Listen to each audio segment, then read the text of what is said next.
Hi there, I'm Amanda Cromhote from Truth. Welcome to the Blind Loyalty Challenge. We interview world experts in loyalty blindly. We're hoping to create insight, spontaneity, and a lot of fun through the challenge. The challenge is about promoting the blind loyalty trust, and my book called Blind Loyalty, 101 Loyalty Concepts Radically Simplified. All profits from the book go towards the trust. We hope you enjoy the Blind Loyalty Challenge.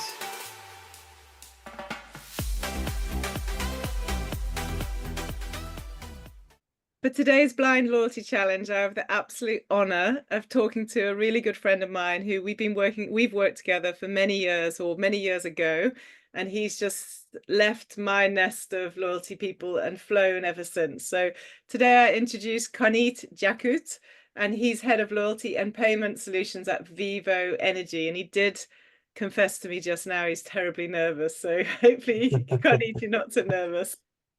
No, I'm so glad to be chatting to you. And yes, I mean, I'm so excited that we are doing this as well, because you've always been obviously a leader, inspiration, individual from loyalty. In fact, you are the first individual that I've engaged with from a loyalty program perspective all the way back in our Woolworths days.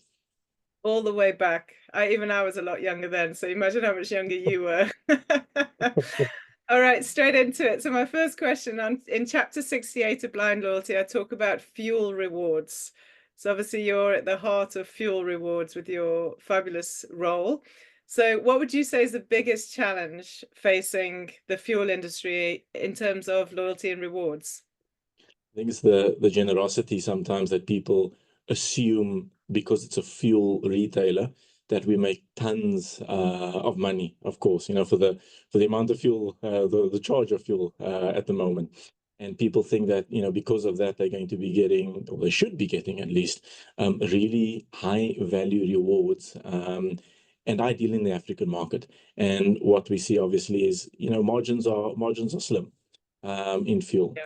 So we really need to ensure that from a fuel retailer perspective, in terms of a loyalty program, is that we are giving that personalization to them in other forms, and not just what they perceive in terms of a reward and points value as well.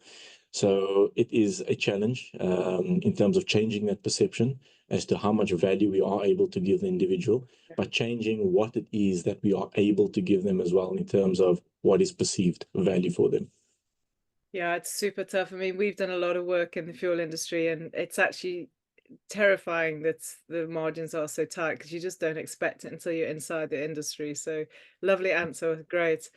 Awesome. So your second question is, I know from your career that you've worked across many industries. So we spent time together in retailing, then you went on to a different retailer. You've worked in financial services with Old Mutual Rewards, and now in the fuel sector. I've probably missed something in between. But which would you say, out of all the industries, best lends itself to loyalty? Like, which is the most responsive? I think based on, yes, you said fuel, retail, and financial services. I think the retail, for me personally, lends itself the most to rewards, purely because of the way they are able to, and in terms of the company that I've worked for in that regard, being able to react, offer value to the individuals, and the engagement strategies that these channels have had, or rather this industry's had, in terms of engaging the larger community. It's very tough as well. I've also worked now with Vivo Energy. In the African market, we do find some constraints outside of South Africa. I shouldn't just say the African market, but outside of South Africa. I've learned that technology, infrastructure, data requirements, those things are come at a challenge to some of the consumers that the market engages in, and that I engage in as well. And South Africa seems to be quite different. So where I am saying retail, I'm saying it from a South African market perspective, because in Africa it becomes quite challenging even outside of the fuel industry, even in retail, even in financial services. But in the South African market, I've seen it from a personal perspective as a loyalty member of many programs. It's where I see a lot of value coming through. If I say second to that, probably financial services with our banks in the South Yeah. African market as well. And this market's in South Africa, there's no shortage of absolutely world-class retail and financial services loyalty programs. We've seen it all over. We've seen it time and time again. So absolutely. Probably what I would advise from my financial services background is that F&B. I'm not here to advocate them, but I am an avid F&B user, and I see tons of value in terms of the personalization that they offer me as a loyal customer is absolutely phenomenal. I mean, I know that they are one of the top programs based on Truth's awards as well, and Yeah. I, from my personal perspective, I definitely advocate that as well. Yeah, last year, the 2023 South African Loyalty Awards, they picked up 7, I think. I might have even missed one. 7 awards, and they had so many, they dropped their trophies and they broke. And a little soundbite for you. Because So the 2024 awards will be announced soon. So I wonder how they'll fare. So we've got the results, we know what they are, but I wonder how they'll fare. So, okay, my last question, chapter 94. I do ask this question quite a lot because it's such an important question. If you had one chance to present a KPI, a loyalty KPI to the board, what KPI would that be? hit me on the spot there. Customer lifetime value from a loyalty program perspective, because I feel that this is something that is largely missed at the board level. You know, and it's not really spoken of well enough, and they don't see the value of rewards well enough from their um, heights. Let's put it that way.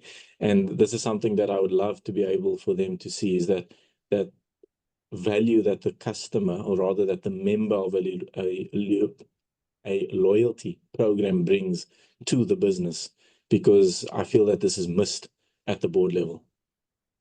Yeah, brilliant. Absolutely love it. I just listened to a webinar actually with Len Laguno, who is extremely well known in program evaluation and liability evaluation. He also was just raving about the importance of measuring customer lifetime value properly. So you're not alone there. So well done. So you're Excellent. done. Well done. Who do you want to pop into the hot seat for my next challenge? Well, I'd actually love to nominate Mark Centaur. He leads the loyalty and marketing program in the Kenya team for Vivo Energy, and especially because Kenya is so, it's a game changer in the African market as far as payments and the loyalty propositions are concerned. And I feel that he's an individual that I'd love to hear on the topic.